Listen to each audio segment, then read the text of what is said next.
What is good, NIO family? It's Rey-Jay back with another video, and in this one I'm going to be talking about the one and only NIO stock, what you should be looking out for the future.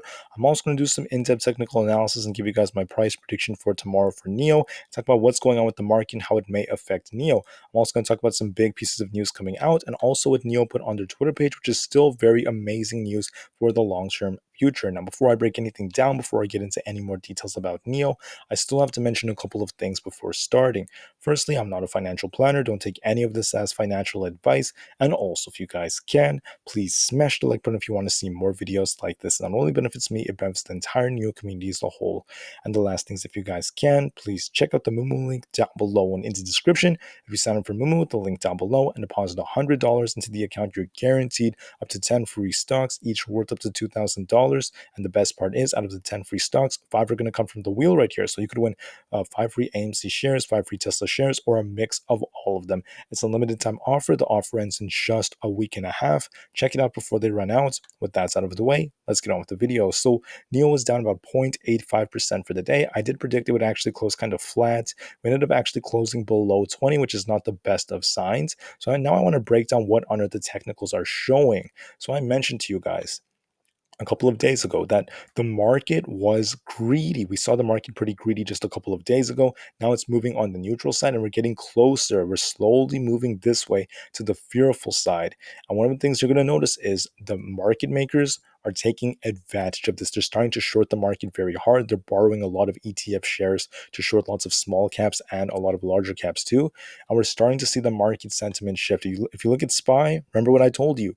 We're going to see choppy price action. Now, a lot of people will sometimes complain and say, why are you talking about SPY? This channel is about NIO. And the answer is the SPY and NASDAQ affect the whole market and NIO. Notice how the SPY started downtrending like this, and then NIO started taking a bit of a hit after that because it's very important for the whole market. The SPY is kind of like a representation of what the market tends to be doing.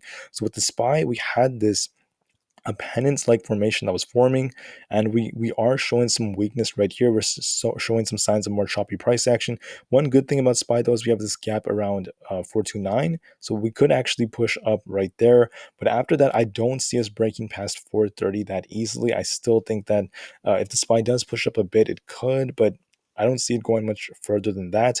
I think it's set for some potential downside, at least temporarily. And in my honest opinion, I don't think the SPY is going to all-time, or at least the lows for the last like 52 weeks. And I think that because there isn't a major catalyst to really crash the market unless something huge happens globally, such as another pandemic or something else involving war. Now, right now, I'm not seeing that. As of right now, I do think the SPY is going to drop down, but I don't see it actually going all the way down to like 350, 340. It's more likely that the bottom was already priced in. So that's essentially my view. But what I'm seeing right now is a lot more choppy price action. I don't see a big move really coming from here.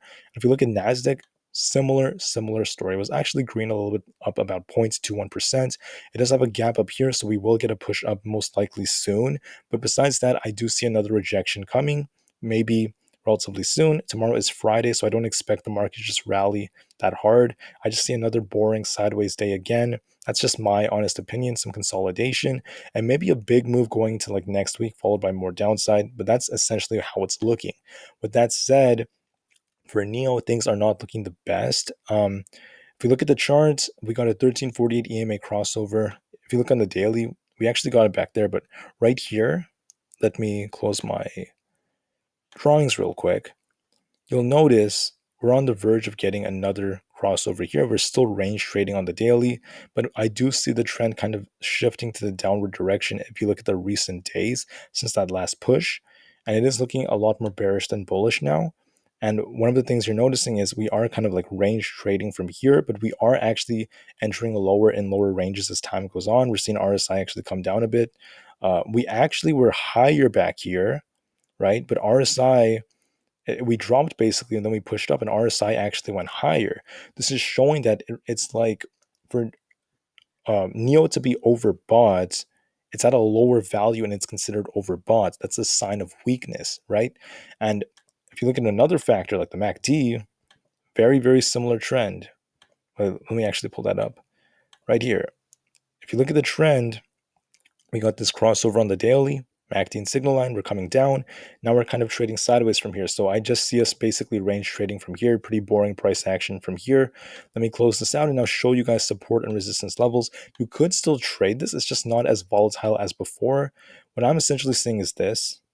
If NIO pushes up, resistance at 20.2, 20.8, 21.5, and then 22 flat.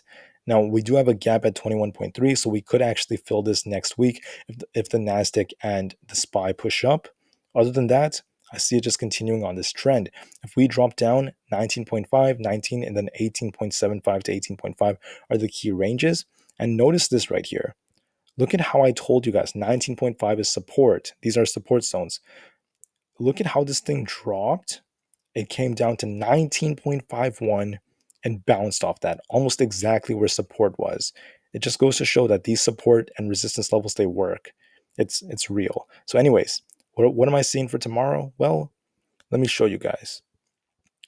I'm noticing that the market is now starting to drop into opens. So I think that NIO is going to have kind of like a repeat of today. I'm expecting a drop to about 19.5. I'm hoping we bounce off that. We should get a nice bounce off that. Push up to about 20.2. And we might actually try to break a little bit above that if the SPY tries to push up a bit. But it is a Friday. Fridays tend to not be that awesome. And I do see NIO just basically trading sideways, not really much price action from here. So I expect a lot of action between 19.5 and 20.2. Not as volatile either. And I am anticipating basically a very flat close. We could actually close right below 20. I still think we could be somewhat green tomorrow. But overall, just sideways action, nothing too significant. With that out of the way, I want to talk about what the news is saying. There's a lot of news coming out about NIO delisting, supply chain constraints, this and that, the Chinese economy. Now, in my honest opinion, delisting is not a massive issue as of right now, given what the filing reports from the SEC are saying. When it comes to supply chain constraints, there is some truth behind this, considering the fact that there were heat waves in China that really slowed down some of the factories. And that's not that big of an issue. I do think that we're actually improving a lot. And I think by next year, this should not be as big of a problem. But I do agree with this. A faltering Chinese economy is going to affect NIO, in my opinion. This is actually what happened following what was happening with the virus, and what we're seeing is a lot of banks are taking massive hits after what's happening in the real estate sector. So it is going to have an effect on their economy and NIO as well. So, anyways, I want to thank you all for listening at this point. The last thing I wanted to talk about is this right here. NIO has the ET7 coming out. This is absolutely incredible because for the long-term future, it's going to be very amazing as they start to enter other parts of the world, like the United States. But anyways, like I said before, for the short term, NIO may be kind of bearish. For the long term, I'm still incredibly bullish. With that said and done, thank you all once again for listening. Have an absolutely fantastic rest of the day, and I will most definitely see you guys in the next video. NIO to the moon because the long term future is bright, and peace out.